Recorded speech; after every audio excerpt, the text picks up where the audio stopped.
প্রিয় ভিউয়ার্স, এই তীব্র শীতে কীভাবে শশার গাছের গ্রোথ বাড়াবেন সে বিষয়ে আজকে কথা বলবো। এই বাড়তি সাপোর্টিংগুলো না দিলে কিন্তু শশা কিন্তু বাড়তে চাবে না। এরকম এখানে রমজান টার্গেট করে শশা চাষ করা হয়েছে। তো যে দাঁত দেওয়া হয়েছে এটা হচ্ছে কাঞ্চন বীজপাতা কোম্পানির, এবং তারপর হচ্ছে বিউটি সুপার। গাছগুলোতে কিন্তু বাড়তি সাপোর্টিং না দিলে কিন্তু এভাবে সুপ্ত অবস্থায় থাকবে, বাড়তে চাবে না। তো যে কাজগুলো করব সেই জিনিসগুলো দেখাবো। এখানে যে জিনিসগুলো আছে সেটা হচ্ছে হিউমিস্টার, আর তারপর হচ্ছে হিউমিস্টার হচ্ছে হিউমিক অ্যাসিড, তারপরে হচ্ছে লিটোসেন পিজিআর, আমেরিকান এনপিকেএস, আর হচ্ছে এখানে নিস্তার। তো এখানে প্রায় গাছের গোড়ায় এগুলি দিয়ে দেব। কিভাবে দেব? যে হিউমিস্টার পার লিটারে 2 গ্রাম, আমেরিকান এনপিকেএস এটা 3 থেকে 4 গ্রাম নিতে পারেন। তারপর নিস্তার এটা 2 গ্রাম, যেহেতু পচন আসতে পারে।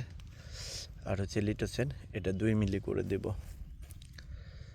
তাহলে এই 4টা উপাদান দ্বারা এই গাছে স্প্রে করে দেব, এবং তার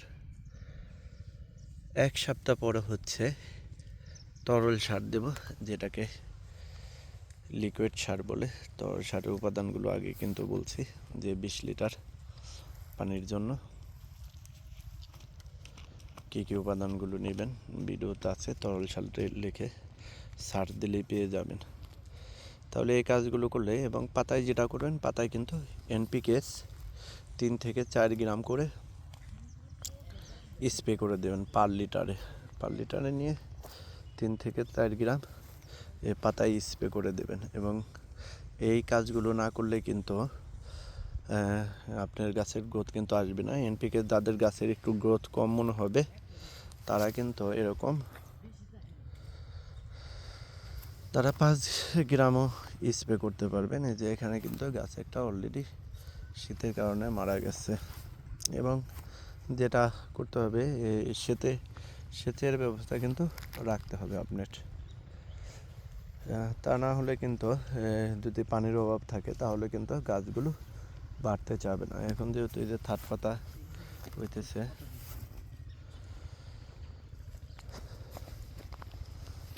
এই জিনিসগুলো অবশ্যই স্প্রে করবেন। আর হচ্ছে পোকার জন্য যেটা দেবো, যেহেতু থাট পাতা হয়ে গেছে, আমরা শুরুতে কিন্তু কনফিডার দিই 2 পাতা হইলে। তারপরে কনফিডার অথবা 10 লিটার পানিতে 1 প্যাকেট, না হলে সাইফারমেথ্রিন দেওয়া যায় 1/2 মিলি করে।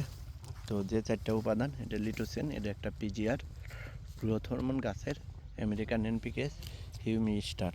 যেমন হিউমিস্টারে কিন্তু শিকড় গজাবে এবং গাছে বাড়তি খাদ্য বিভাগে আমেরিকান এনপিকেএস, যেহেতু এটা 4টা সার আছে, এটাও কী করবে, গাছের গ্রোথ বৃদ্ধি করবে। সেই সাথে লিটোসেন গাছের শিকড় বৃদ্ধি পাবে এবং গাছের আশেপাশে খাদ্য গ্রহণের প্রবণতা বাড়ায় দেবে, যার ফলে কিন্তু গাছগুলো খুবই সুন্দরভাবে বেড়ে উঠবে। এবং যেহেতু 3 পাতা হয়ে গেছে, এখন কিন্তু আমরা একটা ক্যাপচার স্প্রে করে দেবো। ক্যাপচারে আগের ভিডিওগুলোতে বলা হয়েছে যে ক্যাপচার হচ্ছে ইমিডাক্লোপিড এবং অ্যামামেকটিন বেনজোয়েট থাকে, যেগুলো লেদা পোকা এবং সাদা মাছির জন্য খুবই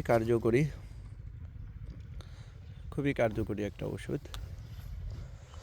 তো এই সময় বীজপাতা কোম্পানি কাঞ্চন করার কারণ হচ্ছে, আগেই জানেন যে কাঞ্চন এবং বিউটি সুপার এগুলো কিন্তু শীত যতই পড়ুক খুবই একটা ভালো একটা জাত। এবং এ সময় এত তীব্র শীতে কিন্তু শশা চাষ করাটা অনেক কৃষকের জন্যই কিন্তু টাফ হয়ে যাবে, কষ্টসাধ্য ব্যাপার হয়ে যাবে।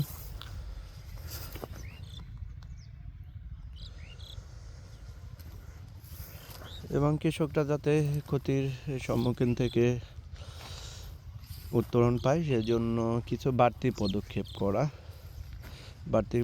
বাড়তি একটু সাপোর্টিং দিলে, যেহেতু এখন সূর্যের আলো খুব কম থাকে এবং উঠলেও অল্প সময়ের জন্য ওঠে। সেজন্য আপনাকে পাতায় সবসময় প্রতি সপ্তাহে এনপিকেএস স্প্রে করে দেব এবং সেই সাথে যদি পারেন একটা পিজিআর ফ্লোরা স্প্রে করে দিতে পারেন এনপিকেএসের সাথে গাছের গ্রোথ বাড়ার জন্য। এই ছোটো গাছেই দিবেন ফ্লোরা, কোনো সমস্যা হবে না। ফ্লোরাও কিন্তু শিকড় বৃদ্ধি পাবে, গাছের শালক সংশ্লেষণ কিন্তু প্রক্রিয়া ভালো হবে মোটামুটি।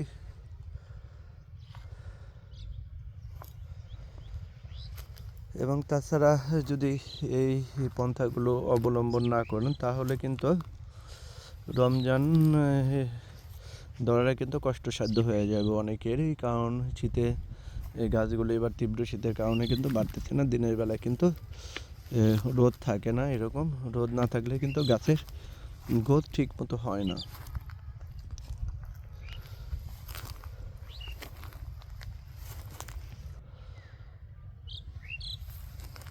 আর যাদের বুঝতে একটু সমস্যা হবে আমার নাম্বার আছে, অথবা ফেসবুকে মেসেঞ্জারে ইনবক্সে নক দিতে পারেন যে কোনো ব্যাপারে কৃষি বিষয়ে পরামর্শের জন্য। এবছর কিন্তু যারা শসা চাষ করছেন রমজানে কিন্তু শসার দামটা একটু বাড়তি থাকবে, কারণ হচ্ছে এই তীব্র শীতে কিন্তু অনেক চাষি ধরা খেয়ে যাচ্ছে। এই শীতের মধ্যে গাছের গ্রোথ আনতে পারতেছে না। যারা গ্রোথ আনতে পারতেছে না, আমি যে ফর্মুলাটা বললাম যে হিউমি স্টার এনপিকেএস লিটোসেন, যে কোনো একটা পিজিআর নিতে পারেন। লিটোসেন নিতে হবে তা না, সেক্ষেত্রে ফ্লোরা নিতে পারেন, না হয় অন্য যাদের কোম্পানি পিজিআর আছে সেটা নিতে পারেন, যার যেখানে অ্যাভেলেবেল পাওয়া যায় যেটা সেটা নেবেন। আমি যেটা বললাম সেটাই দিতে হবে, এরকম কোনো অর্থ নাই।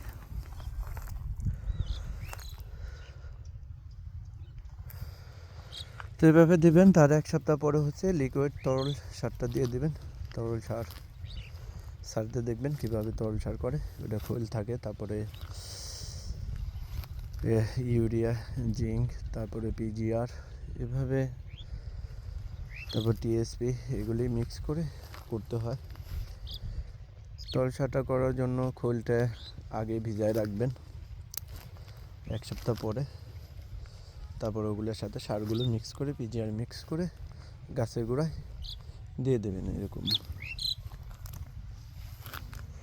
এবং এই যে ছোটো ছোটো যে আগাছাগুলো আছে, এই আগাছাগুলো অবশ্যই সরাই ফেলতে হবে। যাদের জমিতে আগাছা আছে, হয়তো কাল পরশু যে আগাছাগুলো আছে সেগুলি সরানোর ব্যবস্থা করবো। এবং প্রতি সপ্তাহে পানি দিতে হবে। প্রতি সপ্তাহে যদি আপনি পানি দেন, যেহেতু বিদায় না দিলেও মুখ দিয়ে আপনার গাছের গোড়ায় বেড দিয়ে ছেড়ে দিয়ে অন্তত পানিগুলো দিয়ে দেওয়া লাগবে।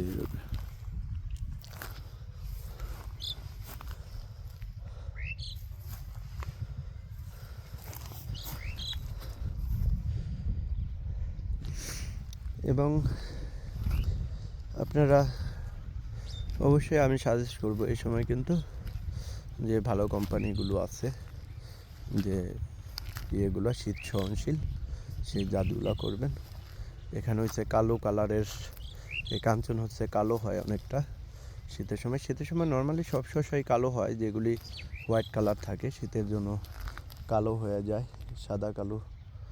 আপনার যদি গাছই না বাঁচে তাহলে সাদা কালো দিয়ে কী করবেন? এরকম অনেক জায়গায় দেখা যায় যে কাঞ্চন শসা নিয়ে যেটা হয় যে কালোর কারণে অনেকে প্রবলেম মনে করে, কিন্তু আপনি তো শসা যেখানে গাছই করতে পারতেছেন না সেখানে কালার দিয়ে কি করবেন? কারণ এই সময় আজকে দেখেন, আজকে কিন্তু আমরা ওই সাইডে যে শসা আছে জাদু শসা, সেটা কিন্তু 80 টাকা করে বিক্রি করতেছে, মানে 3600 টাকা মন। তাহলে আপনি যদি ধরলাম যে কালো শসাই হোক, কালো শসা হলে তো হয়তো 100-200 টাকা কম যাবে, তারপরে তো আপনার আর ফলন যদি বেশি হয় তাহলে তো সমস্যা হওয়ার কথা না যে এই কালো জাতের